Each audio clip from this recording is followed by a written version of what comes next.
اس novel کا نام ہے میرا عشق تم ہو اور اس کی رائٹر ہیں ناز پرین فاطمی۔ یہ کہانی داستان ہے محبت اور عشق کی۔ یہ کہانی ہے ہادی ابراہیم حیات شاہ کی۔ یہ کہانی ہے دانین مراد علی کی، اور یہ کہانی ہے کسی کے انتقام کی۔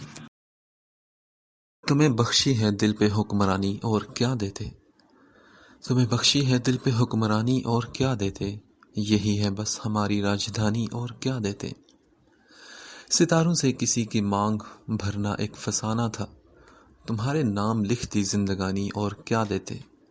بچھڑتے وقت اس کو ایک نہ ایک تحفہ تو دینا تھا، ہمارے پاس تھا آنکھوں میں پانی اور کیا دیتے۔ گاڑی سے اتر کر اس نے اپنے چاروں طرف دیکھا۔ یہ وہی شہر تھا جہاں اس کی زندگی، اس کی خوشیاں اس سے دور ہو گئی تھی، اور ہجر میں لپٹی عمر بھر کی قید اس کے حصے میں آئی۔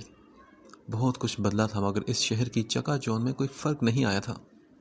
سب کچھ ویسا ہی تھا جیسا 2 سال پہلے تھا۔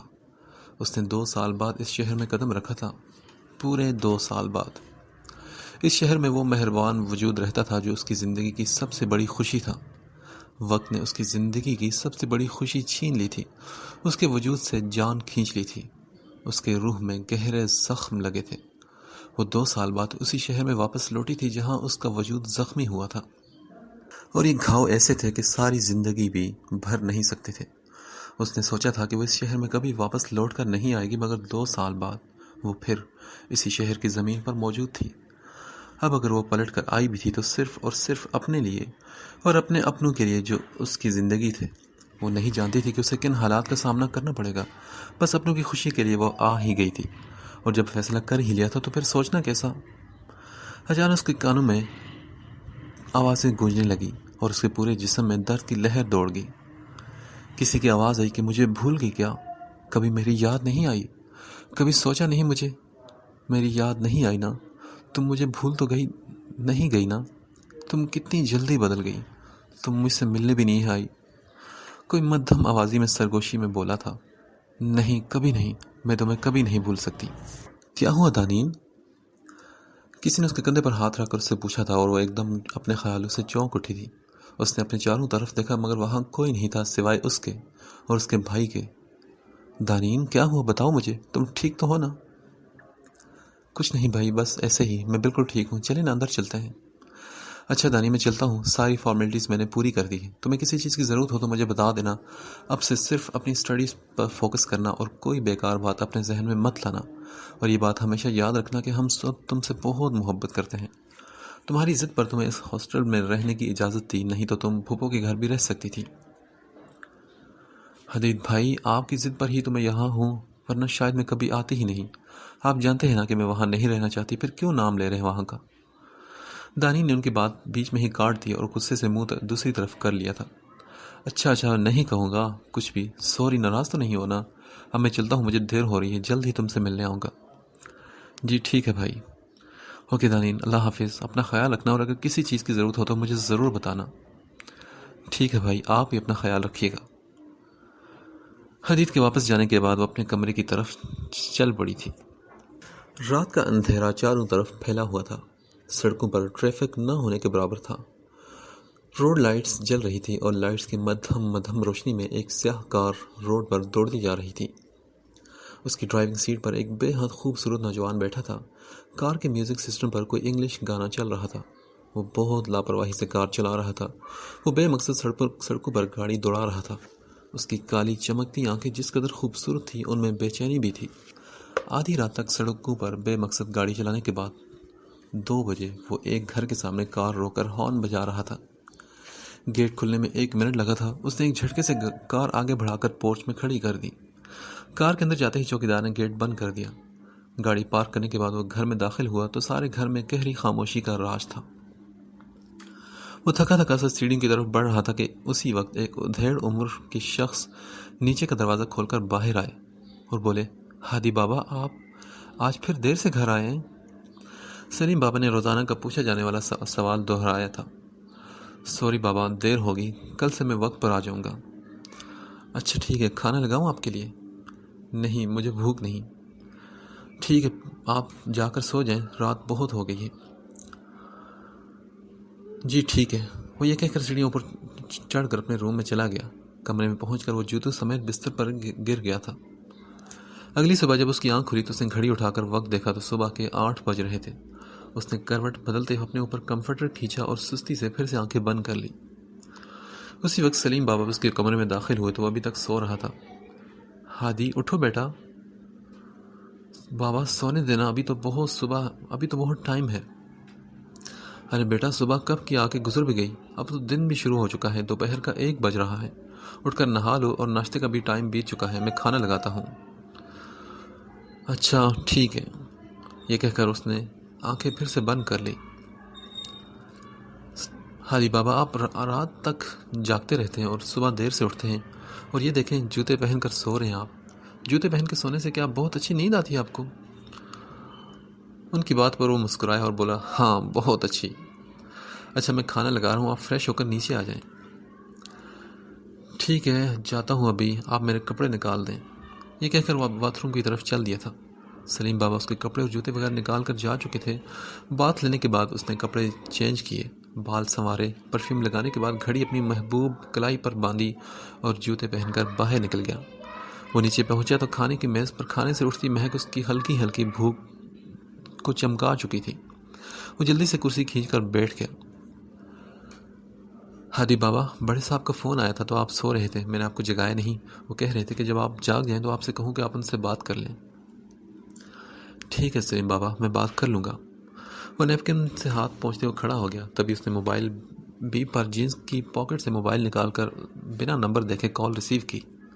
ہیلو، کون بات کر رہا ہے؟ میں تمہارا باپ بات کر رہا ہوں۔ حیات شاہ نے بیٹے کی لاپرواہی پر غصے سے کہا۔ اوہ سوری بابا جان، السلام علیکم۔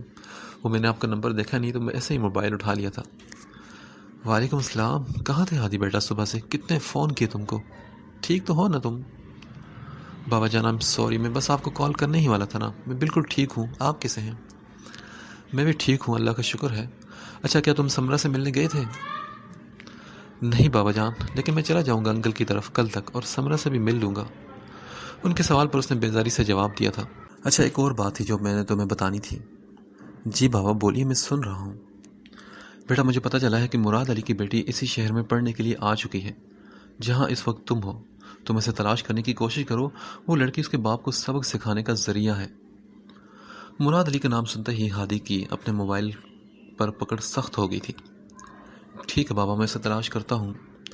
ہاں تلاش کرو، میں نے بھی کچھ بندے لگائے ہیں اور مجھے جیسے ہی کچھ معلومات ملتی ہیں تو بتاتا ہوں۔ اپنا خیال رکھنا، اور یہ لو اپنی ماں سے بات کرو، کب سے بے چین ہے تم سے بات کرنے کے لیے۔ ماں سے بات کرنے کے بعد ہادی نے کسی کو کال کی تھی اور اس نے مراد علی کی بیٹی کے بارے میں انفارمیشن اکٹھی کرنے کا کہہ کر فون بند کر دیا تھا۔ اس کی یونیورسٹی کی کلاسیں بھی سٹارٹ ہو چکی تھی، اس لیے کافی مصروفیت ہو چکی تھی۔ اس کی کچھ ایک دوست بھی بن گئی تھی۔ یونیورسٹی سے واپس آنے پر اسے یاد آیا کہ اسے کچھ کتابیں لینی ہیں تو وہ یونیورسٹی سے ہی مارکیٹ کے لیے نکل گیا۔ وہ اس وقت ایک بک سٹور کے سامنے موجود تھا جو ایک بک سٹور پلس کیفے بھی تھا۔ گاڑی پارکنگ ایریا میں پارک کی اور لاک کر کے اندر کی طرف چل دیا۔ اسے یہ جگہ شروع سے بہت پسند تھی۔ وہ جب بھی یہاں آتا تو ایک بک سٹور میں ضرور آتا تھا۔ اس جگہ پر کتابوں کی بہترین کلیکشن موجود تھی اور کیفے ہونے کی وجہ سے یہاں خاصا رش بھی تھا۔ وہ اپنی مطلوبہ کتاب لے کر جیسے ہی پلٹا بالکل اچانک ہی کسی سے ٹکرا گیا۔ اس کے ہاتھ سے کتابیں نکل کر زمین پر گر چکی تھی۔ ٹکرانے والے نے بھی اپنا سر پکڑ لیا تھا۔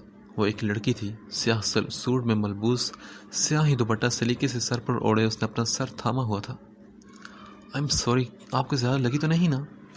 ہادی نے اس لڑکی سے پوچھا تو اس نے اپنا سر اٹھا کر اسے دیکھا۔ وہ کافی خوبصورت لڑکی تھی۔ اس کی رنگت صاف تھی، پرکشش نین تھے، بڑی بڑی خوبصورت آنکھیں۔ اس کی آنکھیں بھی سیاہ تھی، بالکل اس کے لباس کی طرح۔ اس کا پورا وجود سادگی کا پیکر تھا، لیکن اس سادگی میں بھی ایک کشش تھی۔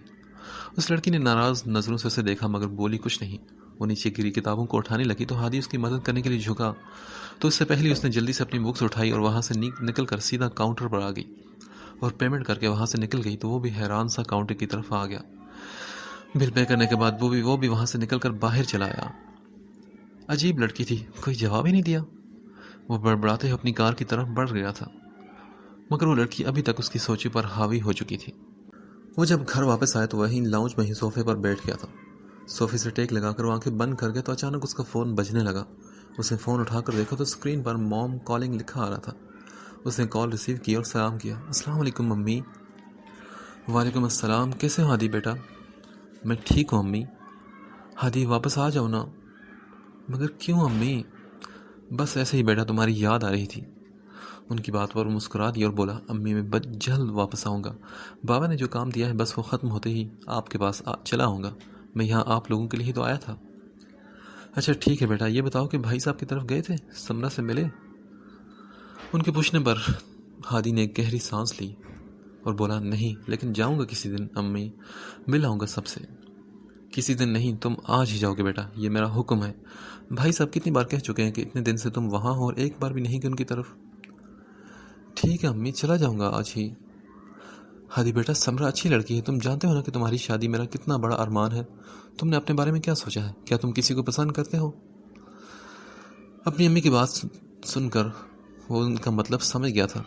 وہ بولا نہیں امی، میں کسی کو پسند نہیں کرتا اور ایسا کوئی حق آپ لوگوں نے مجھے نہیں دیا۔ آپ جانتی ہیں کہ میرا جواب کیا ہوگا، اور میں نے کب کہا کہ سمرا اچھی لڑکی نہیں؟ بس وہ نک چڑی بہت ہے، وہ صرف ماموں کی بیٹی ہے، پلیز اسے وہیں رہنے دیں اور کسی عہدے پر فائز مت کریں۔ اور میں ابھی شادی بھی کرنا بھی نہیں چاہتا، ابھی تو پڑھائی سے فارغ ہوں، تھوڑے دن انجوائے کرنے دیں امی، اور شادی ہی تو کرنی ہے نا، آج یا کروں یا کل کیا فرق پڑتا ہے؟ ہادی، میں تم سے محبت کرتی ہوں بیٹا، اگر میں اور تمہارے بابا تمہارے لیے اپنی پسند سے لڑکی لانا چاہتے ہیں تو تمہیں کیا لگتا ہے تمہارے لیے برا کریں گے؟ بیٹا ہم تمہارے دشمن تو نہیں نا؟ ان کی آواز میں آنسو کی نمی شامل ہوئی تھی تو ہادی پریشان ہوا اور بولا امی آئی ایم سوری، میرا مقصد آپ کو ہرٹ کرنا نہیں تھا، آپ کا مجھ پر پورا حق ہے اور میں آپ کو کبھی مایوس نہیں کروں گا۔ میں بھی آپ لوگوں سے محبت کرتا ہوں اور آپ لوگوں کے لیے کچھ بھی کر سکتا ہوں، لیکن امی میرے لیے دعا ضرور کریے گا کہ مجھے کسی سے کبھی محبت نہ ہو۔ اس نے آخری جملہ دھیرے سے کہا لیکن انہوں نے بات سن لی تھی۔ ہاں بیٹا، میں دعا کروں گی کہ میرے ہادی کو محبت ہو، اور کیا پتا تو میں سمرا سے ہی محبت ہو جائے، میری تو دل کی خواہش پوری ہو جائے گی۔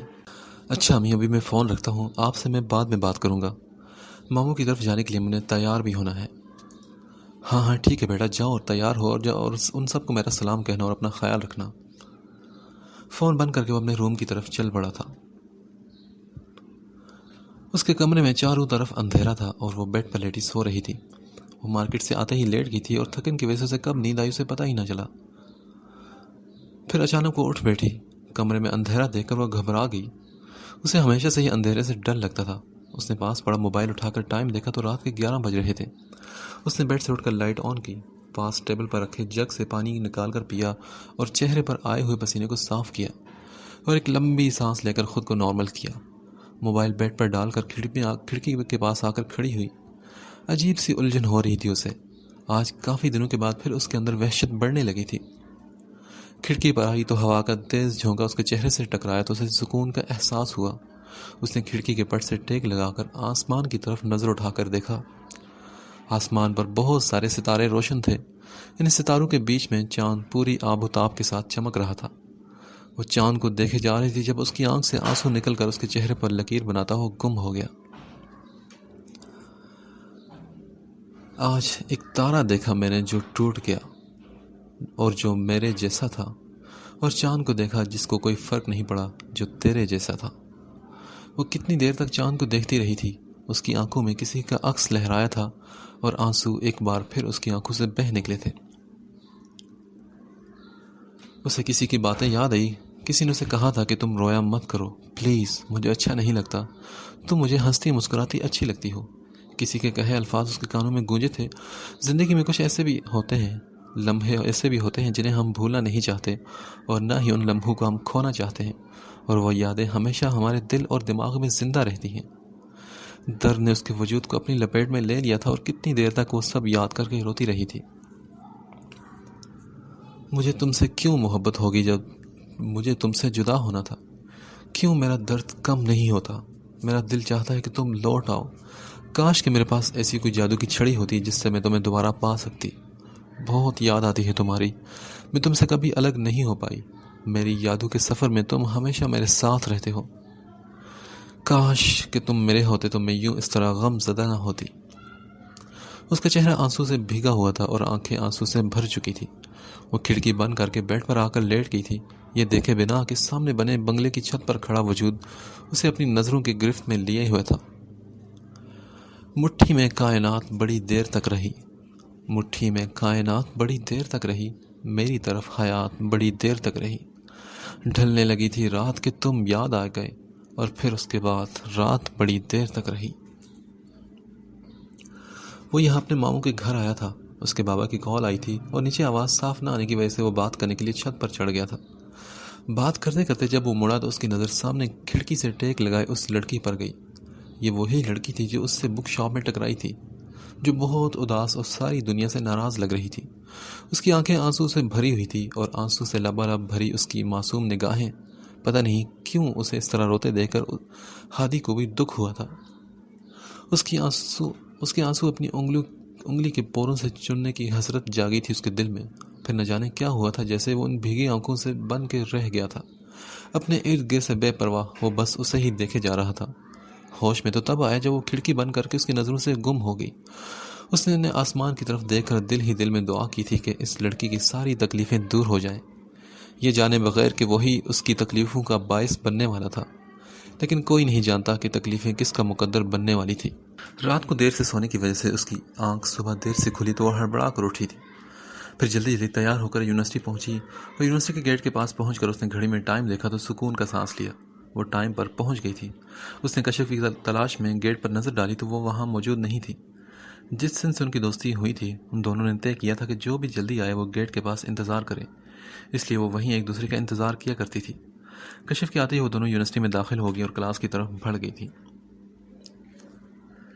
یار آج کا لیکچر کتنا بورنگ تھا نا، مجھے تو کچھ سمجھ نہیں آیا۔ اگر تمہیں کچھ سمجھ آیا تو پلیز مجھے بھی سمجھا دینا۔ کلاس سے باہر نکلتے کشف نے برا سا منہ بنا کر کہا، کشف تم لیکچر کے دوران سو رہی تھی۔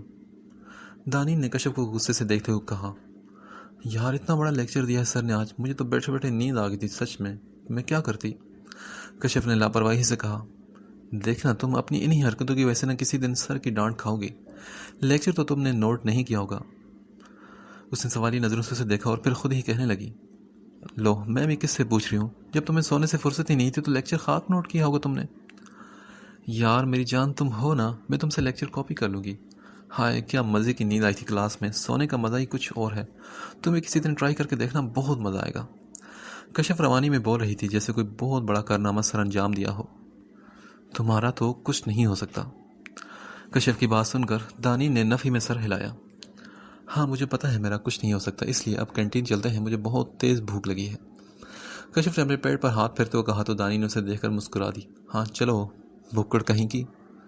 پھر وہ دونوں کینٹین کی طرف بڑھ گئی تھی۔ کینٹین کی طرف جاتے ہوئے کسی کی آواز پر اس کے قدم رکے تھے۔ اس نے نظر اٹھا کر سامنے دیکھا تو اس کی نظر کے سامنے کھڑے شخص پر پڑی۔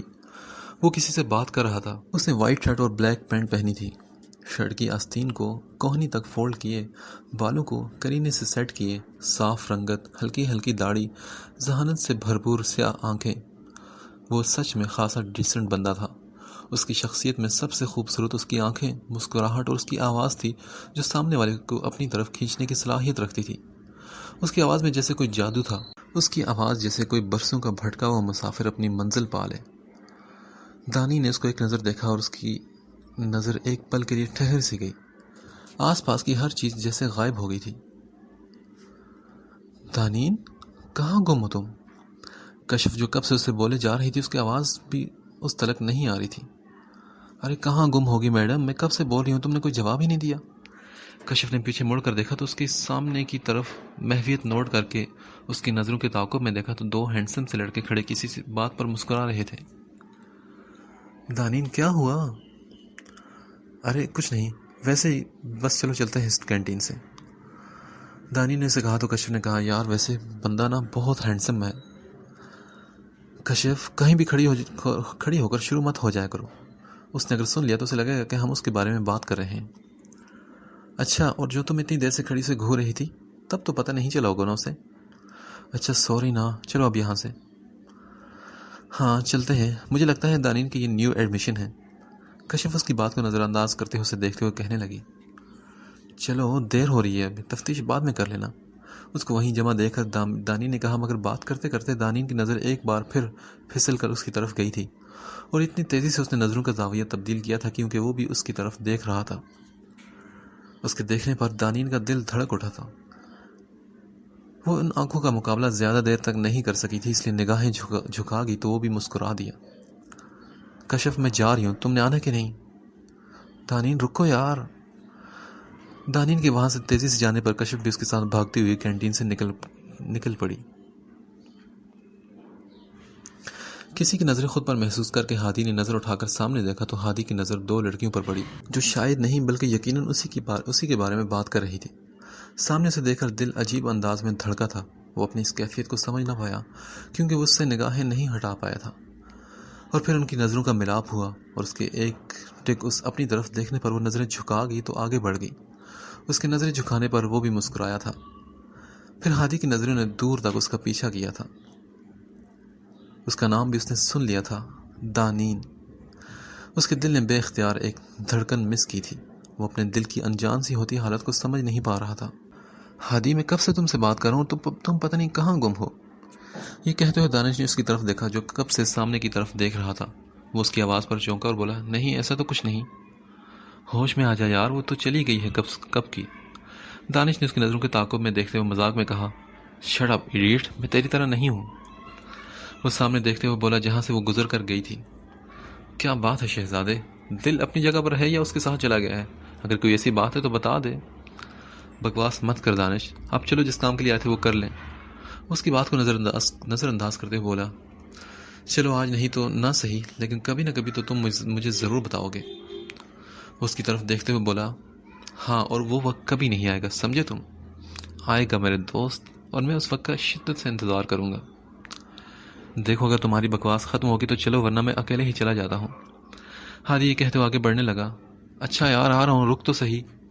دانش اس کے پیچھے آتے ہوئے بولا، اور پھر وہ دونوں بھی وہاں سے چلے گئے۔ یونیورسٹی سے نکلنے کے بعد واپسی پر ٹریفک جام دیکھ کر اس نے بیزاری سے آس پاس کھڑی گاڑیوں کو دیکھا۔ آگے بہت سی گاڑیاں کھڑی تھی۔ اس نے سیٹ سے ٹیک لگا کر ادھر ادھر نگاہ دوڑائی تو اس کی نظر پھولوں کی شاپ پر کھڑی دانین پر پڑی۔ وہ شاپ پر کھڑی اپنے ارد گرد لگے پھولوں کو دیکھ رہی تھی۔ پھر اس نے دکاندار کو سرخ گلاب کے پھولوں کی طرف اشارہ کر کے انہیں پیک کرنے کو کہا۔ پھر وہ وہاں سے لائن سے لگے پھولوں کو دیکھنے لگی۔ وہ گلاب کے پھولوں کی طرف گئی اور اس سے ایک پھول اٹھا کر سونگنے لگی اور اس کے چہرے پر مسکراہٹ پھیل گئی۔ ہادی یہ منظر بہت دلچسپی سے دیکھ رہا تھا۔ دکاندار نے اسے پھولوں سے بنا ہوا بوکے پکڑایا تو وہ پیسے دے کر باہر نکل گئی۔ شاپ سے باہر نکل کر وہ سڑک کنارے کھڑی ہو گئی کیونکہ ٹریفک کلیئر ہو جانے کے بعد ہی وہ جا سکتی تھی۔ وہ اپنے ارد گرد سے بے نیاز بس ان پھولوں کو دیکھے جا رہی تھی، لیکن اس کے چہرے پر جو مسکراہٹ پہلی تھی وہ اب نہیں تھی۔ اب اس مسکراہٹ کی جگہ اداسی نے لے لی تھی۔ تبھی دو منچلے لڑکے ادھر سے آئے تھے۔ اسے دیکھ کر ایک دوسرے کو طرف دیکھا اور پھر خباثت سے مسکراتے ہوئے اس کے قریب آ کر کھڑے ہو گئے۔ ان میں سے ایک دائیں طرف اور دوسرا بائیں طرف کھڑا ہو گیا۔ دانی نے نظر اٹھا کر اپنے دائیں بائیں دیکھا تو وہ دونوں اس کی طرف دیکھ رہے تھے۔ دانی نے گھبرا کر اپنا سر پر پڑا ہوا دوپٹہ درست کیا اور کانپتے ہاتھوں سے پھولوں کے بوکے کو مضبوطی سے تھام لیا۔ ان میں سے ایک لڑکے نے کہا، یار تم نے کبھی کسی حسین لڑکی کو اتنا اداس دیکھا ہے؟ یار دیکھا تو نہیں، لیکن آج دیکھ رہا ہوں۔ دوسرے نے اس کی طرف دیکھتے ہوئے لوفر سے انداز میں کہا۔ دانین کے دل کی دھڑکن خوف کی وجہ سے تیز ہوئی تھی اور گھبراہٹ اس کے چہرے سے صاف جھلک رہی تھی۔ اس کی آنکھوں میں آنسو جمع ہونا شروع ہو گئے تھے۔ آج سے پہلے اس کا اس طرح کے حالات سے کبھی سامنا نہیں ہوا تھا۔ تبھی وہ گھبرا گئی تھی اور پھر وہ سائڈ سے ہو کر جانے لگی تو وہ آگے آگے۔ ارے آپ کہاں چل دی؟ کچھ دیر رکیں تو صحیح۔ وہ دونوں اس کی طرف دیکھ کر بولے تو ہادی نے ان لڑکوں کو دوبارہ اس کے پاس دیکھا تو کار سے نکل کر اس کے پاس آ کر کھڑا ہو گیا اور ان دونوں کو گھور کر دیکھا تو وہ ادھر ادھر دیکھنے لگے۔ کسی کے اپنے قریب آ کر کھڑا ہونے پر اسے لگا کہ وہ انہی لوفر لڑکوں کا کوئی اور ساتھی ہے تو اس نے ہادی کی طرف نہیں دیکھا اور بے دھیانی میں سڑک پر تھوڑا آگے چل کر آ گئی تھی۔ ٹریفک کلیئر ہونے کے بعد سڑک پر کافی گاڑیوں کا رش ہو چکا تھا۔ ہادی کو وہیں کھڑا دیکھ کر وہ دونوں لڑکوں نے آپس میں وہاں سے نکلنے کا اشارہ کیا اور اس کے پاس سے نکلنے لگے تو وہ گھبراہٹ میں سڑک پر کچھ قدم اور آگے بڑھائی تھی۔ تبھی سامنے سے ایک گاڑی آ رہی تھی۔ اس سے پہلے کہ وہ پیچھے ہٹتی وہ گاڑی تیزی سے اس کی طرف آئی تھی۔ دانین گھبراہٹ میں سڑک پر کچھ اور قدم آگے چلی گئی تھی۔ اگر وہ کچھ دیر اور وہاں رکتی تو وہ گاڑی سے ٹکرا جاتی تھی۔ تبھی اس کا ہاتھ کسی کی آہنی گرفت میں آیا تھا۔ سامنے سے آتی ہوئی گاڑی کو دیکھ کر ہادی نے دانین کا ہاتھ پکڑ کر زور سے اپنی طرف کھینچا تھا۔ اس کی گرفت اتنی مضبوط تھی کہ تکلیف کا احساس اس کے چہرے پر ابھرا تھا۔ سنبھلنے کی کوشش بیکار تھی. دانین کے ہاتھ سے پھول ہوا میں اچھلے تھے اور پھر پھول نیچے گر کر بکھر گئے تھے. وہ اس کے اتنے قریب آ چکی تھی کہ جس کا وہ تصور بھی نہیں کر سکتی تھی. دانین نے خوف سے اس کی طرف دیکھا تو ہادی کو دیکھا نہ جانے کیوں اس کی آنکھوں میں خوف کی جگہ سکون اتر آیا تھا. دانین اس کے ہاتھ اپنے شانوں پر سے ہٹا کر اس سے 2 قدم پیچھے ہوئی. ہادی نے اسے کچھ کہنا چاہا تو اس کی نگاہ اس کے چہرے پر پڑی. اس کی آنکھوں میں جو خوف تھا اسے دیکھ کر وہ کچھ کہہ نہیں پایا تھا. اسے دیکھتے ہی اس کی آنکھوں میں جو سکون اترا تھا اسے دیکھ کر اس کا دل تو بس ان آنکھوں میں اٹک کر رہ گیا تھا. وہ اپنی نگاہ نہیں ہٹا پایا تھا اس کے چہرے سے. وہ کسی ٹرانس کی کیفیت میں اسے دیکھے جا رہا تھا. کچھ لمحے یوں ہی گزر گئے. پھر دانین کی آواز نے اس کی محویت کو توڑا تھا. آئی ایم سوری، وہ پتہ نہیں کیسے میں بہت ڈر گئی تھی. یہ کہتے اس نے آہستہ سے سر اٹھا کر اسے دیکھا جو اسی کی طرف دیکھے جا رہا تھا. دونوں کی نگاہیں ملی تھی تو دانین نے فوراً نظریں جھکا لی. وہ اس کے چہرے کو دیکھ کر سوچ رہا تھا کہ کوئی چہرہ کبھی کسی وقت اتنا بھی دلکش ہو سکتا ہے. پھر اس نے خود کو کنٹرول کیا اور بولا، اٹس اوکے، ریلیکس، آپ ٹھیک تو ہیں نا؟ میں ٹھیک ہوں. بات کرتے ہوئے دانین کے لہجے سے اس کی گھبراہٹ صاف ظاہر ہو رہی تھی. اس کا دل ابھی تک زوروں سے دھڑک رہا تھا. پھر اس نے گہری سانس لے کر خود کو نارمل کرنے کی کوشش کی اور زمین پر بکھرے پھولوں کو حسرت سے دیکھنے لگی. پھر دانین نیچے جھک کر ان پھولوں کو اٹھانے لگی تو ہادی نے ایک نظر پھولوں کو دیکھا اور اس کی مدد کرنے کے لیے جھک کر انہیں اٹھانے لگا. آپ رہنے دے، میں اٹھا لوں گی. دانین نے اسے منع کرنے کی کوشش کی لیکن ہادی نے پھول اٹھا کر اس کی طرف بڑھائے تھے جنہیں تھامنے کے لیے اس نے ہاتھ بڑھائے تھا کہ کہیں دور سے کسی نے انہیں دیکھتے ہوئے اس منظر کو اپنے فون میں قید کر لیا تھا. دانین نے پھول تھامے ہی تھے کہ تبھی ایک گاڑی ان کے پاس آ کر جھٹکے سے رکی. اس کے ہاتھ سے پھر پھول چھوٹ کر نیچے زمین پر گر گئے. اس نے خوف زدہ ہو کر ہادی کا ہاتھ پکڑ لیا تھا اور اتنی جلدی پھر چھوڑ بھی دیا اور شرمندگی سے نگاہیں جھکا گئی. گاڑی سے ایک شخص باہر نکل کر آیا تھا. دانین، یہاں کیا کر رہی ہو؟ اس شخص نے ایک نظر ہادی اور ان گرے ہوئے پھولوں اور اس کے جھکے ہوئے سر پر ڈال کر دانین سے سوال کیا. کچھ نہیں، میں ہاسٹل جا رہی تھی اس لیے ٹیکسی کا انتظار کر رہی تھی. اچھا چلو، میں تمہیں ہاسٹل چھوڑ دیتا ہوں، اس شخص نے کہا تو ایک نظر اس کو دیکھ کر نفی میں سر ہلا گئی. نہیں، میں چلی جاؤں گی. میں اسی طرف جا رہا ہوں نا، تم چلو میرے ساتھ، چھوڑ دیتا ہوں تمہیں، اس شخص نے دانین کی طرف دیکھتے ہوئے کہا اور کار کی طرف چلنے کا اشارہ کیا تو دانین نے اس کی طرف ناگواری سے دیکھا اور پھر بولی، نہیں، آپ کو بہت بہت شکریہ، آپ جا کر اپنا کام کریں، میں چلی جاؤں گی. وہ اس شخص کی آفر کو نظر انداز کرتی آگے بڑھ گئی تھی. وہ شخص دانین کے جاتے ہی وہاں سے چلا گیا تھا. ہادی نے ایک نظر ان پھولوں کو دیکھا جو زمین پر گرے ہوئے تھے. پھولوں سے ہوتی اس کی نظریں زمین پر پڑی آئی ڈی کارڈ پر پڑی جو شاید دانین کا ہی تھا، جسے اس نے یہ سوچ کر اٹھا لیا تھا کہ اسے کل یونیورسٹی میں واپس کر دے گا. اس نے آئی ڈی کارڈ پر لگی دانین کی تصویر کو دیکھا تو اس کے ہونٹوں پر ہلکی سی مسکراہٹ آئی تھی. وہ آئی ڈی کارڈ ہاتھ میں لیے اپنی گاڑی کی طرف چل پڑا تھا. تم چلے گئے پر یادیں چھوڑ گئے، تم چلے گئے پر یادیں چھوڑ گئے، جو کرنی تھی تم سے وہ ادھوری باتیں چھوڑ گئے. بتا دیا ہوتا اگر جانا ہی تھا، میرا دل کیوں یوں دکھانا ہی تھا. نہ جانے کیوں زندہ ہیں وہ آج بھی سارے، ان حسین لمحوں میں کیے جو وعدے توڑ گئے. وہاں سے نکل کر دانین ہاسٹل جانے کے بجائے پاس بنے ایک پارک میں چلی آئی تھی اور وہیں بینچ پر بیٹھ گئی تھی. وہ بینچ سے ٹیک لگا کر آنکھیں بند کی ابھی تھوڑی دیر پہلے ہونے والے واقعے کے بارے میں سوچنے لگی. آنسو اس کی آنکھوں سے نکل کر بالوں میں جذب ہو رہے تھے. میرے ساتھ یہ سب کیوں ہوتا ہے؟ کیا بگاڑا ہے میں نے کسی کا؟ کیوں میرے ساتھ ہمیشہ برا ہی ہوتا ہے؟ میں کس سے اپنے دل کی بات کہوں؟ کون ہے جو مجھے سمجھے گا؟ آج میں پھر تم سے نہیں مل پائی، یا پھر تم مجھ سے ملنا ہی نہیں چاہتے، یا تم چاہتے ہی نہیں کہ میں تم سے ملوں آ کر. جب میں تم سے ملنے کی کوشش کرتی ہوں تم تک نہیں پہنچ پاتی. میں بس ایک آخری بار تم سے ملنا چاہتی ہوں، صرف آخری بار. وہ نہ جانے کب سے یوں ہی اپنے ارد گرد سے بے نیاز بینچ سے سر ٹکائے آنکھیں بند کیے بیٹھی اپنے خیالوں میں اس سے سوال جواب کرتی رہتی. تبھی ایک فٹ بال آ کر اس کے پیر پر لگی. اس نے سامنے دیکھا تو اسے ایک بچہ نظر آیا جو اپنی بال لینے کے لیے اس کی طرف آ رہا تھا. دانین نے جلدی سے اپنے آنسو صاف کیے اور جھک کر بال اٹھائی اور اس کی طرف بڑھا دی. Thank you. اس بچے نے فٹ بال لیتے ہوئے اس کا شکریہ ادا کیا تو وہ بولی، یو آر ویلکم. آپ کا نام کیا ہے بیٹا؟ میرا نام اذہان ہے. اور آپ کا؟ میں دانین مراد علی ہوں. اس نے دھیرے سے جواب دیا. آپ کو زیادہ زور سے تو نہیں لگی نا میری فٹ بال؟ نہیں بیٹا. آپ کو کیوں لگا کہ مجھے زور سے لگی ہے بال؟ وہ آپ کی آنکھیں دیکھ کرنا جن میں آنسو بھرے ہوئے ہیں. اس بچے کے معصومیت سے کہنے پر وہ مسکرا دی اور بولی، نہیں بیٹا، وہ آنکھ میں کچھ چلا گیا تھا نا، بس اسی لیے. آپ جھوٹ بول رہی ہیں نا؟ دادو کہتے ہیں کہ اچھے بچے جھوٹ نہیں بولتے۔ اس کے اتنا درست اندازہ لگانے پر وہ حیرت سے اس بچے کو دیکھنے لگی جس کی عمر تقریباً 8 یا 9 سال کی ہوگی، اور شاید وہ اپنی عمر کے بچوں سے زیادہ سمجھدار تھا، اور ویسے بھی آج کل کے بچے اپنی عمر سے بڑی باتیں کر لیتے ہیں۔ آپ اتنی اداس کیوں ہیں؟ کیا آپ کا کچھ کھو گیا ہے؟ اس بچے نے اس کے اداس چہرے کو دیکھ کر پوچھا تو وہ بولی، ہاں کچھ کھو گیا ہے، بہت قیمتی، جسے کھونے کا میں نے کبھی سوچا بھی نہیں تھا۔ اگر میرے اختیار میں ہوتا تو میں اتنی اداس نہ ہوتی۔ اس نے دھیرے سے اس بچے کو جواب دیا تو وہ بولا، پتہ ہے دادو کیا کہتے ہیں؟ وہ کہتے ہیں کہ جو لوگ اللہ تعالیٰ کے فیصلے کو ایکسیپٹ کر لیتے ہیں نا تو وہ اداس نہیں ہوتے، اور نہ ہی پھر کوئی شکوہ کرتے ہیں۔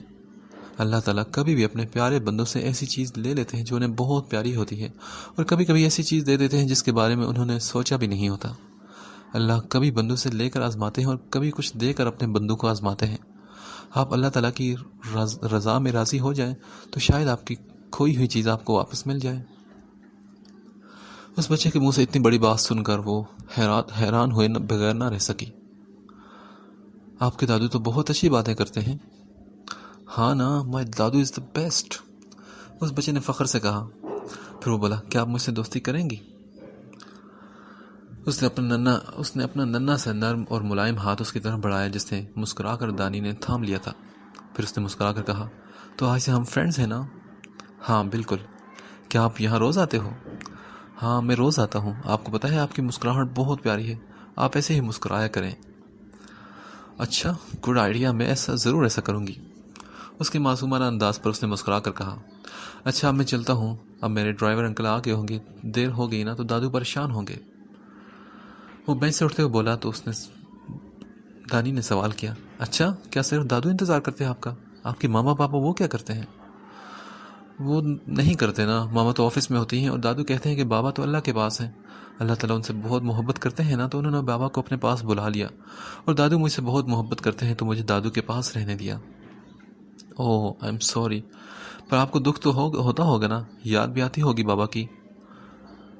ہاں یاد تو آتی ہے، لیکن دادو کہتے ہیں کہ ہماری زندگی میں جو کچھ بھی ہوتا ہے وہ سب اللہ کی مرضی سے ہوتا ہے، جو کچھ ہمارے ساتھ ہوتا ہے وہ بہت پہلے کہیں اوپر لکھا جا چکا ہوتا ہے، اس لیے ہمیں اللہ کی رضا میں راضی رہنا چاہیے۔ ہاں بات تو ٹھیک ہے، بہت گہری باتیں کر لیتے ہیں آپ سے تو بہت کچھ سیکھنا پڑے گا ہمیں بھی۔ تانی نے اس کے معصوم چہرے کو دیکھ کر کہا جس پر فرشتوں جیسا نور روشن تھا، کیا آپ کل بھی آئیں گی؟ ہاں ضرور آؤں گی، اب تو آپ سے ہم نے ہر روز جو ملنا ہے، چلو میں آپ کو گاڑی تک چھوڑ دیتی ہوں۔ دانی نے جھک کر اس کے رخسار پر پیار کیا اور پھر اس کا ہاتھ پکڑ کر چلنے لگی۔ ہادی نے گھر پہنچ کر اس کا آئی ڈی کارڈ بیڈ پر اچھال دیا تھا، تبھی اس کا فون بجا۔ ہادی تم آ رہے ہو نا آج گھر؟ دوسری طرف سے سوال کیا گیا تھا۔ ہاں آ رہا ہوں، بس ابھی نکلنے والا ہی تھا۔ ٹھیک ہے پھر ہم انتظار کریں تمہارا، جلدی پہنچو۔ دوسری طرف سے یہ کہہ کر فون کٹ کر دیا گیا تو وہ بیزار سا ہو کر باتھ روم کی طرف بڑھ گیا تھا۔ دانین پارک سے نکل کر سیدھا ہاسٹل آئی تھی۔ کھڑکی کے پاس کھڑی وہ آج دن میں ہونے والے واقعات کے بارے میں سوچنے لگی۔ اس بچے کے بارے میں سوچتے ہوئے وہ مسکرانے لگی، اور اس کے ساتھ ہونے والے حادثے کے بارے میں سوچ کر اس کو بہت دکھ ہوا تھا۔ پھر اس نے موبائل فون آن کر کے ایک تصویر دیکھی تھی اور سوچا تھا کہ اگر آج تم میرے ساتھ ہوتے تو زندگی کتنی خوش نما ہوتی۔ تم ہمیشہ میرے دل میں رہو گے، لیکن میں آج سے تم سے ملنے کی کوشش نہیں کروں گی۔ یہ سوچتے ہوئے اس کے دل میں ایک درد سا اٹھا تھا۔ اس کی آنکھوں میں نمی جھلملائی تھی، مگر اس نے فیصلہ کر لیا تھا کہ اب وہ پیچھے پلٹ کر نہیں دیکھے گی۔ اس تصویر کو دیکھ کر اس نے اپنا موبائل فون آف کر کے بیڈ پر پھینک دیا تھا۔ وہ آئینے کے سامنے کھڑی دوپٹہ سیٹ کر رہی تھی، تبھی پیچھے سے فردوس بیگم کی آواز سن پر وہ ہڑبڑا گئی۔ سمرا کہاں ہو تم؟ اف مام، آپ نے تو مجھے ڈرا ہی دیا۔ بیٹا کتنی دیر ہوگی اور تم ابھی تک تیار نہیں ہوئی؟ سب لوگ آنا شروع بھی ہو چکے ہیں اور تمہارے لیے ایک سرپرائز بھی ہے۔ مام بس میں آئیے، بس دوپٹہ رہ گیا تھا، ویسے سرپرائز کیا ہے؟ ارے بیٹا اگر بتا دیا تو پھر سرپرائز کیسا؟ انہوں نے اس کا دوپٹہ ٹھیک کرتے ہوئے کہا، چلو اب جلدی سے نیچے آ جاؤ، ہادی بھی آنے والا ہے۔ انہوں نے مسکرا کر کہا تو وہ بولی، اوہ مام ناٹ اگین۔ اس نے اکتائی لہجے میں کہا، اسی لیے آپ نے مجھے ڈرا دیا تھا آ کر نا؟ ڈرا تو تم رہی ہو مجھے اپنی بے پرواہی سے۔ کیوں مام، میں نے ایسا کیا کر دیا؟ بیٹا میں نے تم سے کہا تھا نا کہ ہادی سے مل لیا کرو، اسے توجہ دو، اس کا خیال رکھو، مگر تمہاری سمجھ میں آتا ہی کچھ نہیں۔ اس کی مام نے تھوڑا اس سے غصے سے کہا تو وہ بولی، مام وہ خود مجھ سے ملنا نہیں چاہتا. اتنے دن ہو گئے اسے آئے ہوئے. دانش سے تو وہ ہر روز ملتا ہے لیکن یہاں ایک دن بھی نہیں آیا. آنکھ اٹھا کر بھی نہیں دیکھتا میری طرف, اور آپ چاہتی ہیں کہ میں اس کے آگے پیچھے گھوموں؟ سوری مام, مجھ سے تو یہ نہیں ہوگا. بیٹا اگر اس کے آگے پیچھے گھوم پھر لوگی تو آگے کی زندگی عیش سے گزارو گی, اور اگر اس نے کوئی دوسری لڑکی پسند کر لی تو؟ مام پلیز لیو دس ٹاپک. میں ایسا کچھ نہیں چاہتی, سمرا نے بیزاری سے کہا. تو وہ بولی, لیکن بیٹا میں تو چاہتی ہوں نا, اور تمہاری پھوپھو بھی یہی چاہتی ہیں. اچھا میری بات غور سے سنو کہ ہادی ایک بہت اچھا لڑکا ہے. اگر ہادی سے تمہاری شادی ہوگی تو راج کرو گی تم. اس کے گھر میں ماں باپ کے علاوہ کوئی نہیں, تم جیسے چاہو ویسے زندگی گزار سکتی ہو, اور تمہاری پھوپھو کی بھی یہی خواہش ہے, اس لیے اس کے دل میں جگہ بنانے کی کوشش کرو. وہ جو کہہ رہی تھی اس میں اس کی ذرا سی بھی دلچسپی نہیں تھی. مام مانتی ہوں کہ یہ پھوپھو کی خواہش ہے, لیکن وہ مجھے پسند نہیں کرتا تو میں اس سے شادی کیوں کروں؟ ارے تمہیں کس نے کہا کہ وہ تمہیں پسند نہیں کرتا؟ اور یہ پسند اور محبت کچھ نہیں ہوتی, ایک بار شادی ہو جائے تو سب کچھ بدل جاتا ہے. انہوں نے تھوڑا غصے سے اسے ڈانٹ کر کہا. لیکن مام میں ہادی سے محبت نہیں کرتی. سمرا نے پھر سے انکار کرنا چاہا تو بولی, بیٹا ایک بار شادی ہو جائے تو محبت بھی ہو جاتی ہے. تمہاری پھوپھو نے بڑی چاہت سے تمہارے اور ہادی کے متعلق بات کی تھی مجھ سے. فردوس بیگم نے اسے پھر سمجھانے کی کوشش کی تو سمرا نے پوچھا, کیا پھوپھو نے ہادی سے بات کر لی؟ ہاں ابھی نہیں کی, لیکن وہ ان کی بات نہیں ٹالے گا, میں جانتی ہوں. اوکے مام, جب ہادی کی طرف سے ہاں ہو جائے نا تو میری طرف سے بھی رضامندی ہے, لیکن اگر اس نے ہاں نہیں کہا تو مجھے فورس مت کریے گا پلیز. اس نے سنجیدگی سے اپنی بات ختم کی. اس نے ان سے کہہ تو دیا تھا لیکن وہ کنفیوز تھی, کیونکہ جب سے پھوپھو نے یہ رشتے کی بات کی تھی تب سے ہادی نے گھر آنا جانا بہت کم کر دیا تھا, ورنہ وہ جب بھی اس شہر میں آتا تو ان کے گھر ضرور آتا تھا. دانش سے اس کی بہت اچھی دوستی تھی, اور اس بار وہ اپنے کسی کام سے آیا تھا, اس لیے اسے اپنے کام کے علاوہ کچھ یاد ہی نہیں تھا. وہ بیڈ پر کتابیں پھیلائے نوٹس بنا رہی تھی جب اس کے کمرے کے دروازے پر کسی نے دستک دی. اس نے اٹھ کر دروازہ کھولا تو سامنے کشف کھڑی تھی. اسے دیکھ کر دانش نے مسکراتے اسے اندر آنے کا راستہ دیا. کیا ہو, تم ابھی تک تیار نہیں ہوئی کیا؟ کشف نے اسے دیکھ کر پوچھا تو وہ بولی, کیسی تیاری اور جانا کہاں ہے؟ یار ابھی تھوڑی دیر پہلے فون کر کے بتایا تھا نا کہ ایک پارٹی میں جانا ہے. سوری کشف, پر میں نہیں جا سکتی. میں نے بتایا تھا نا کہ مجھے گھر سے اجازت لینی پڑے گی, اور بن بلائی پارٹی میں میرا کیا کام؟ دانش نے اسے ٹالنا چاہا تو وہ بولی, کوئی بہانہ نہیں سمجھی, گھر والوں سے اجازت لینی ہے تو وہ میں لے لیتی ہوں, تم جا کر کپڑے نکالو اور تیار ہو جاؤ. یہ کہتے ہوئے کشف نے اسے الماری کی طرف دھکیلا اور اس کا فون لے کر اس کے گھر کا نمبر ڈائل کرنے لگی. ہادی آئینے کے سامنے کھڑا تیار ہو رہا تھا. اس نے بال بنا کر خود پر پرفیوم سپرے کیا اور ہاتھ میں قیمتی گھڑی پہن کر خود پر ایک نگاہ ڈال کر وہ بیڈ پر بیٹھ کر اپنے شوز پہننے لگا تھا کہ تبھی اس کا فون بجنے لگا. نمبر دے کر اس نے کال ریسیو کر کے فون کان سے لگایا. کہاں ہو تم یار, کتنی دیر ہو گئی ابھی تک آئے نہیں؟ آئی ایم کمنگ یار. وہ یہ کہتے ہوئے ایک آخری نظر خود پر ڈال کر موبائل کان سے لگائے کمرے سے باہر نکل گیا. اچھا کتنی دیر میں پہنچو گے؟ جلدی پہنچو. بس آ رہا ہوں میں تھوڑی دیر میں. کار کا دروازہ کھولتے ہوئے اس نے کال کٹ کر کے کار سٹارٹ کر لی تھی. ہادی گھر سے نکل کر شاپنگ سینٹر پہنچا. وہاں سے گفٹ لینے کے بعد اس نے پھولوں کا بوکے بنانے کو بولا اور اپنے ارد گرد دیکھنے لگا. تبھی اس کی نظر سرخ گلاب کے پھولوں پر پڑی تو اس کی آنکھوں کے سامنے دانین کا عکس لہرایا, اور سرخ گلاب کے پھول دیکھ کر اسے آج ہونے والا واقعہ بھی یاد آیا تھا, جس سے اس کے ہونٹوں پر ایک پیاری سی مسکراہٹ آئی تھی. اس نے مسکرا کر آنکھیں بند کر لی تھی اور بند آنکھوں سے بھی وہی چہرہ نظر آ رہا تھا. کیا ہو تم؟ کون ہو تم؟ کیوں تم میرے حواسوں پر چھاتی جا رہی ہو؟ کیوں میں تمہاری طرف کھنچتا چلا جا رہا ہوں؟ کیوں تمہاری آنکھوں میں آنسو دیکھ کر مجھے تکلیف ہوئی؟ پہلے تو ایسے کبھی نہیں ہوا میرے ساتھ, پھر کیوں اب ایسا ہو رہا ہے؟ ہاں کیا ہو گیا ہے مجھے؟ وہ اپنے خیالوں میں خود صحیح مخاطب تھا جب اس کی سوچوں کے تسلسل کو شاپ کیپر کی آواز نے توڑا تھا.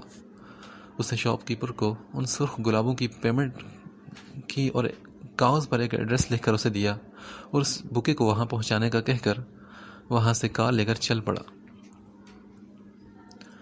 سمرا تیار ہو کر اپنے کمرے سے نکلی تو سامنے اس کی موم کھڑی مسکرا رہی تھی. موم کے ساتھ کھڑی ہستی کو دیکھ کر وہ مسکراتی ان کے گلے لگ گئی. ہیپی برتھ ڈے بیٹا. انہوں نے اس کی پیشانی چومتے ہوئے کہا. تھینک یو پھوپھو, آئی ایم سو ہیپی کہ آپ آئی میری پارٹی میں. سمرا نے خوشگوار لہجے میں کہا. ارے میری بیٹی کے اتنے اہم دن کو میں کیسے مس کر دیتی, مجھے تو آنا ہی تھا نا, یہ میری طرف سے میری بیٹی کے لیے پیارا سا گفٹ. انہوں نے ایک سنہرے ریپر میں لپٹا ہوا گفٹ اس کی طرف بڑھایا تو وہ بولی تھینک یو پھوپھو، آپ دنیا کی سب سے پیاری پھوپھو ہیں۔ سمرا گفٹ لیتے ہوئے تسنیم بیگم کے گال سے گال ملا کر بولی پھوپھا نہیں آئے کیا؟ ارے بیٹا آپ اپنی پھوپھو سے نظر ہٹا کر ہمیں دیکھیں تو ہم آپ کو دکھے نا۔ ابراہیم حیات شاہ نے مسکراتے ہوئے کہا تو اس نے فوراً سلام کیا۔ السلام علیکم۔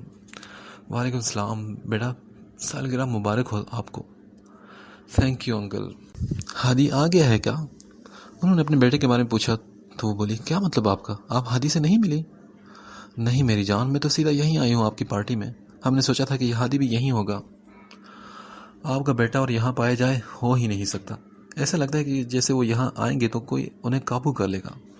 وہ برا سا منہ بنا کر بولی ہاں تو میری جان قابو کرو نا اس کو کہ وہ یہاں سے کہیں جا ہی نہ پائے۔ وہ دلکشی سے ہنستے ہوئے بولی۔ ان کی بات کا اس کے پاس کوئی جواب نہیں تھا تو وہ سر جھکا کر ادھر ادھر دیکھنے لگی۔ وہ جانتی تھی کہ تسنیم پھپھو سے بے حد محبت کرتی ہیں اور اسے بہو بنانے کی خواہش رکھتی ہیں، اور جس کا اظہار اس کی ماں کے سامنے وہ کر چکی تھی۔ اس نے یہ بھی سنا تھا کہ وہ ہادی سے بات کر چکی ہیں اور اس نے انکار کر دیا تھا۔ اسے اپنا رد کیا جانا بہت برا لگا تھا اور یہی وجہ تھی کہ اسے ہادی پر بہت غصہ تھا۔ چلو اب جلدی سے ریڈی ہو جاؤ، تمہارے گھر سے اجازت مل چکی ہے۔ دانین واش روم سے باہر آئی تو کشف نے کہا تو وہ بولی کشف سچ میں میرا بالکل دل نہیں چاہ رہا، مجھے نہیں جانا۔ یار دل تو میرا بھی نہیں چاہ رہا نا، لیکن امی بھائی کے لیے لڑکی دیکھنے جا رہی ہیں وہاں، اس لیے مجھے بھی لے کر جا رہی ہیں اور میں بھی جانا چاہتی ہوں، پھر ایک سے بھلے دو صحیح، اس لیے میں تم سے کہہ رہی ہوں کہ پلیز چلو میرے لیے۔ اس نے بچوں کے سے لہجے میں خوش آمد کرتے ہوئے کہا لیکن کشف اچھا تو نہیں لگتا نا ایسے جانا، میں تو کسی کو بھی نہیں جانتی یہاں۔ ہو تم مجھے تو جانتی ہو نا، دیکھو اگر تم نہیں گئی تو میں تم سے بہت زیادہ ناراض ہو جاؤں گی۔ کشف نے پھر بچوں کے سے انداز میں منہ پھلا کر کہا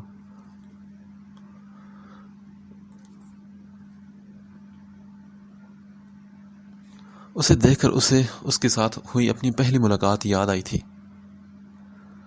ایکسکیوز می، کیا میں یہاں بیٹھ سکتی ہوں؟ Sure, Y not?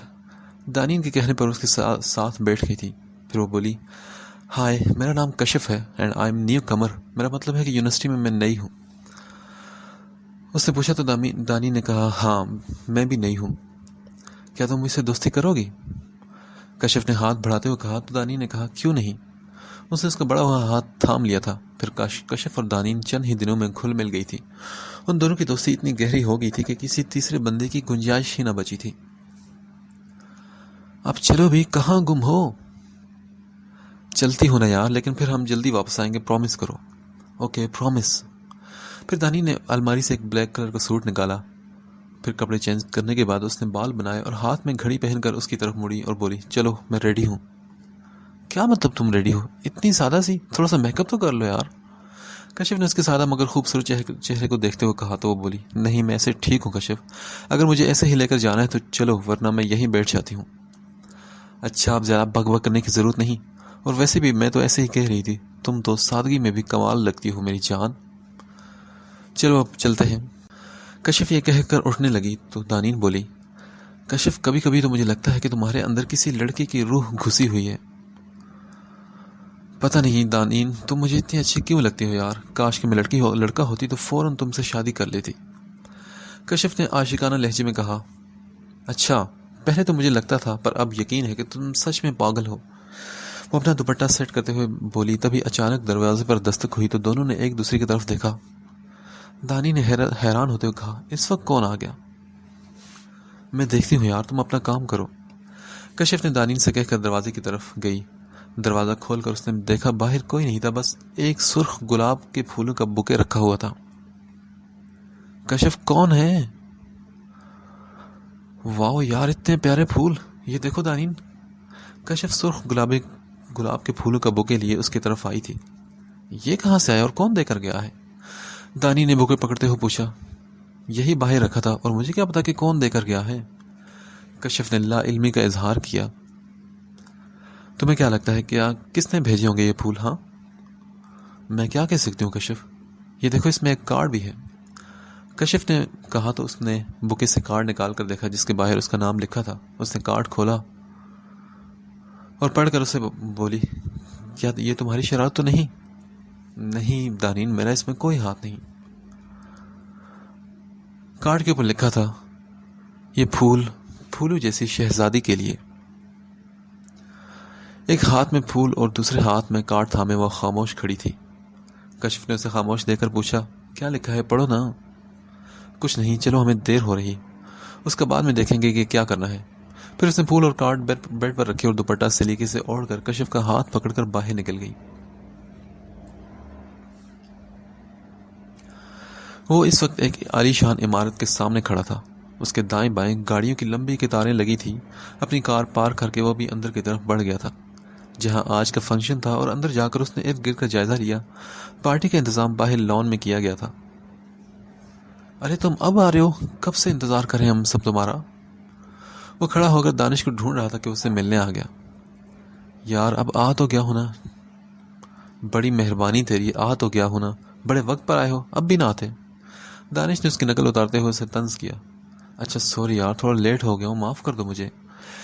ہادی نے ایک ہاتھ سے کان پکڑ کر کہا تو اس کے اس انداز پر ہنس پڑا۔ چلو کیا یاد کرو گے، معاف کیا تمہیں، ویسے آج تم بڑی آفت قسم کی چیز لگ رہے ہو۔ دانش نے اس کا جائزہ لیتے ہوئے کہا، جو سیاہ ڈریسنگ میں بے حد ہینڈسم لگ رہا تھا۔ ہاں پتہ ہے مجھے کہ کیسا لگ رہا ہوں، تمہیں بتانے کی ضرورت نہیں۔ اس کی بات کا جواب دے کر وہ مسکراتے ہوئے اپنے ارد گرد دیکھنے لگا۔ تبھی شفیق ماموں اسے اپنی طرف آتے دکھائی دیے۔ اس نے آگے بڑھ کر انہیں سلام کیا۔ وعلیکم السلام، کیسا ہے میرا بیٹا؟ بس ماموں آپ کے سامنے ہوں، ایک دم فرسٹ کلاس، آپ کیسے ہیں؟ میں بھی بالکل ٹھیک ہوں الحمدللہ، تمہارے سامنے ہوں۔ اچھا چلو اندر چلو۔ وہ اسے لے کر اندر کی طرف بڑھ گئے تھے۔ سمرا بیٹا آپ چلیں، ہم ابھی آتے ہیں، ہمیں آپ کی پھوپھو سے کچھ بات کرنی ہے۔ ابراہیم حیات شاہ نے مسکراتے ہوئے سمرا سے کہا تو وہ بولی، اوکے پھوپھا جی، لیکن جلدی آئیے گا۔ اس کے جانے کے بعد تسنیم بیگم نے ان کا چہرہ دیکھتے ہوئے پوچھا، کیا بات کرنی تھی آپ کو مجھ سے؟ یہ کیا بات کر رہی تھی آپ اندر سمرا سے؟ میں تو ہادی کے متعلق بات کر رہی تھی، میں اس کی شادی سمرا سے کرنا چاہتی ہوں۔ وہ ان کی بات پر چونکے نہیں تھے کیونکہ وہ بھی خواہش مند ان کی خواہش جانتے تھے، لیکن وہ اپنے بیٹے کو بھی جانتے تھے۔ کہ آپ نے ہادی سے اس بارے میں بات کی ہے؟ جی بالکل کی ہے۔ اچھا تو کیا جواب دیا اس نے؟ ان کے سوال پر وہ کچھ نہیں بولی تھی اور وہ جواب سمجھ گئے تھے۔ دیکھیں بیگم، میری بات غور سے سنیں، میں آپ کو اور اپنے بیٹے کی مرضی کے خلاف کچھ بھی کرنے کی اجازت نہیں دے سکتا۔ انہوں نے وارننگ دینے والے انداز میں کہا تو وہ بولی، لیکن شاہ وہ میرا بھی بیٹا ہے، میرا بھی اس پر اتنا ہی حق ہے جتنا کہ آپ کا۔ میں فیصلہ کر چکی ہوں اور مجھے پتا ہے کہ وہ میری بات کبھی نہیں ٹالے گا۔ ابھی وہ کچھ کہنے والے تھے کہ تبھی دانش اندر آ گیا۔ پھوپھو جلدی چلے نا، ہادی آ چکا ہے، آج تو اسے سرپرائز دیتے ہیں۔ ہادی کا نام سنتے ہی وہ دونوں اپنی باتیں بھول کر اس سے ملنے کے لیے بےتابی سے باہر کی طرف بھاگے تھے۔ دانین منہ اپنا ٹھیک کرو، ایسا لگ رہا ہے کہ تمہیں مار پیٹ کر یہاں لائی ہوں۔ کشف نے اس کے پھولے ہوئے منہ کو دیکھ کر کہا، ہاں تو تم اپنی چونچ بند رکھو نا، مجھ سے بات مت کرنا، مجھے جھوٹ بول کر یہاں لائی میں تمہیں بعد میں دیکھ لوں گی۔ اوہ یار، ایک تو تم کہیں جاتی نہیں، یونیورسٹی سے ہاسٹل اور ہاسٹل سے یونیورسٹی، بس تم بور نہیں ہو جاتی ایک ہی جگہ رہ کر؟ میں نے سوچا تھا تمہارا موڈ فریش ہو جائے گا اور تم ہو کے مجھے ہی باتیں سنا رہی ہو۔ ہاں لیکن کشف، تم نے جھوٹ کیوں بولا؟ تم سچ بھی تو بول سکتی تھی نا، اور میں تمہارے ساتھ آ ہی جاتی۔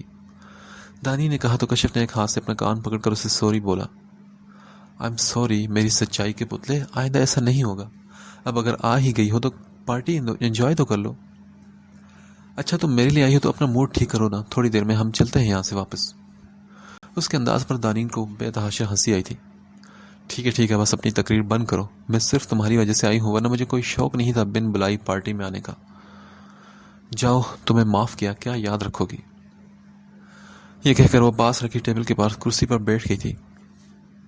دانین وہ دیکھو سامنے، وہ یونیورسٹی والا ڈیشنگ سا بندہ، آج تو وہ اور بھی غضب ڈھا رہا ہے یار، کتنا گڈ لکنگ ہے۔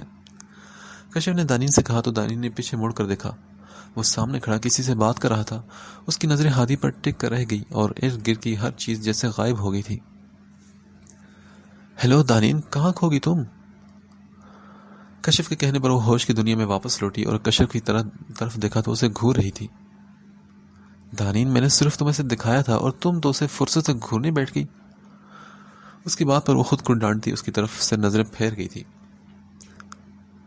ویسے یار آپس کی بات ہے، میں نے دیکھا ہے کہ جب جب تم اس کی طرف دیکھتی ہو آس پاس سے بالکل بے نیاز ہو جاتی ہو، تمہاری نظریں اس کے چہرے سے ہٹنے سے انکاری ہو جاتی ہیں، اور کچھ ایسا ہی حال اس کی طرف سے بھی ہوتا ہے۔ ویسے ایک بات کہوں، بندہ بہت زیادہ ہینڈسم اور ڈیشنگ ہے نا؟ کشف نے ہادی کی طرف دیکھتے ہوئے دانین سے کہا۔ ہاں، اس میں تو کوئی شک نہیں۔ وہ بھی اس کی شاندار پرسنالٹی کو دیکھتے ہوئے کہنے لگی۔ اوہو! کشف کو مانی خیزی سے اپنی طرف دیکھتا پا کر وہ جلدی سے بولی تھی۔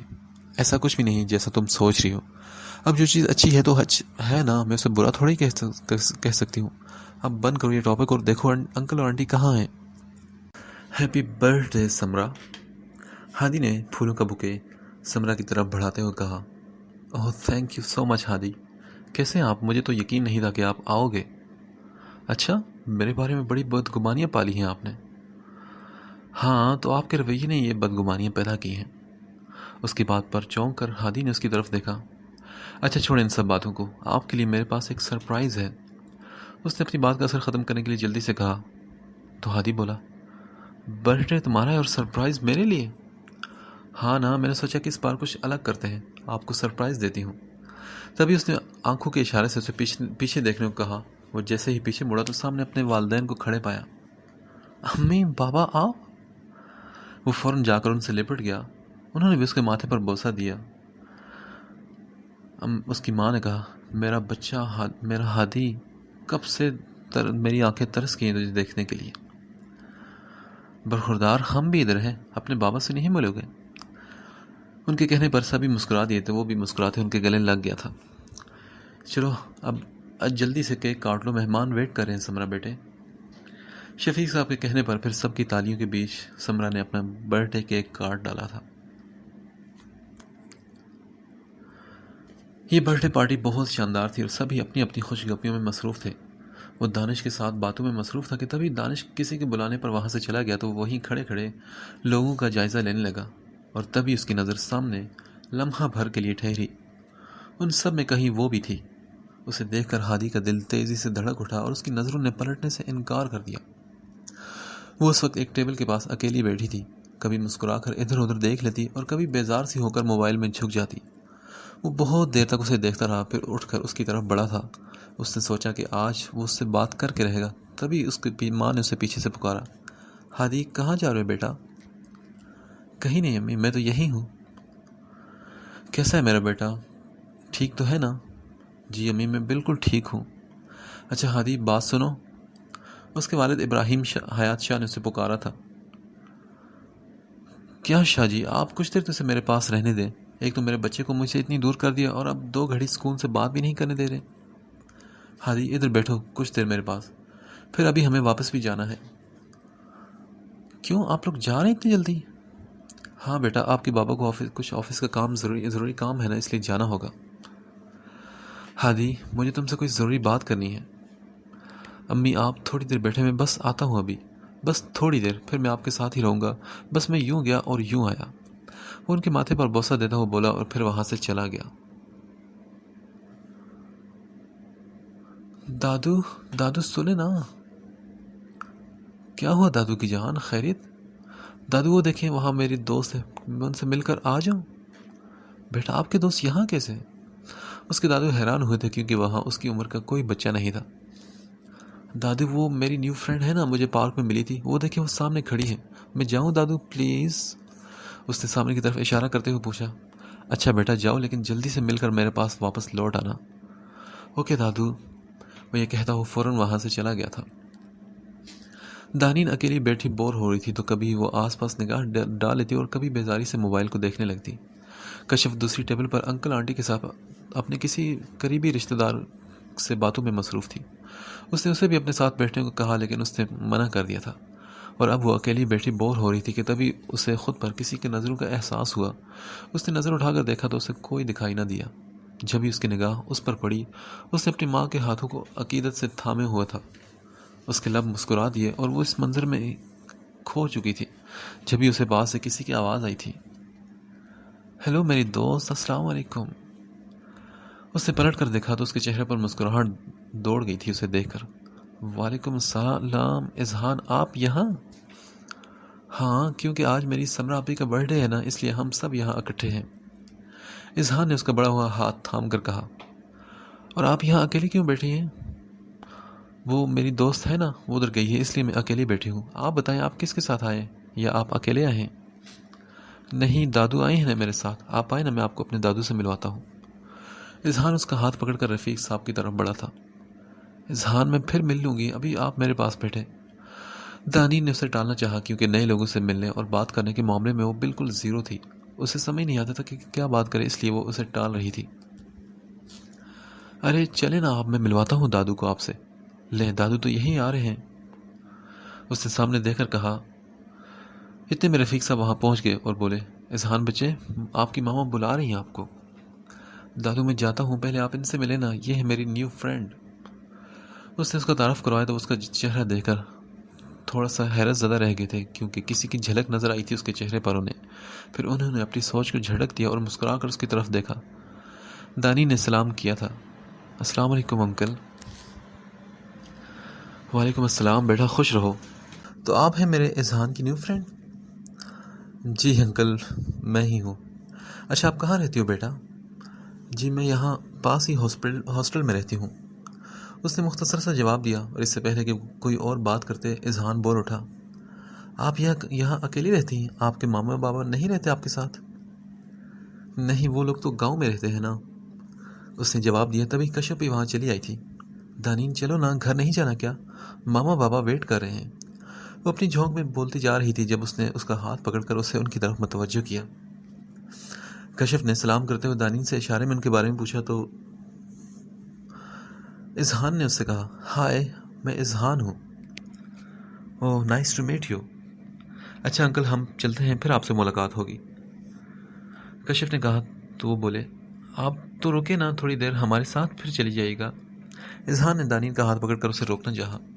اذہان، آپ کو ماما بلا رہی ہیں، آپ جائیں ان کے پاس، اور مجھے بھی دیر ہو رہی ہے، ہم ابھی جاتے ہیں، کل پھر پارک میں ملتے ہیں آپ سے، پھر ہم وہاں بہت سارا ٹائم ساتھ گزاریں گے، ٹھیک ہے؟ اس نے مسکراتے اس کے رخسار پر کس کی تو اس نے ہاں میں سر ہلا دیا، پھر وہ سب سے اللہ حافظ کہہ کر وہاں سے چلی گئی۔ ہادی نے چاروں طرف نگاہ ڈالی تو وہ کہیں بھی نہیں تھی۔ اس کا دل ایک دم سے اداس ہو گیا، آس پاس کی کوئی چیز اسے اب اچھی نہیں لگ رہی تھی۔ اس نے ایک نگاہ پھر ڈالی اپنے ارد گرد، لیکن وہ کہیں بھی نہیں تھی۔ اتنے میں ابراہیم حیات شاہ نے اسے پکارا تھا، ہادی، مگر وہ تو ان کی بات سن ہی نہ پایا۔ ہادی، کہاں گم ہو؟ انہوں نے اس کا کندھا ہلایا تو وہ بولا، بابا جان آپ؟ ہاں میں، کیا ہو ہادی، کیا تم ٹھیک ہو؟ کچھ بھی تو نہیں بابا جان، میں بالکل ٹھیک ہوں۔ بابا آپ لوگ اتنی جلدی کیوں جا رہے ہیں واپس؟ بیٹا آفس میں ایک ضروری کام ہے نا، اور باہر سے ایک ڈیلیگیشن آنے والا ہے، ہم پھر آ جائیں گے کچھ دنوں بعد۔ ویسے وہ کام کہاں تک پہنچا؟ بابا آپ کو رات کو پوری رپورٹ مل جائے گی، آپ نے مجھے منع کیا تھا نا وہاں جانے سے، ورنہ تو کب کا سب کچھ پتہ کروا چکا ہوتا۔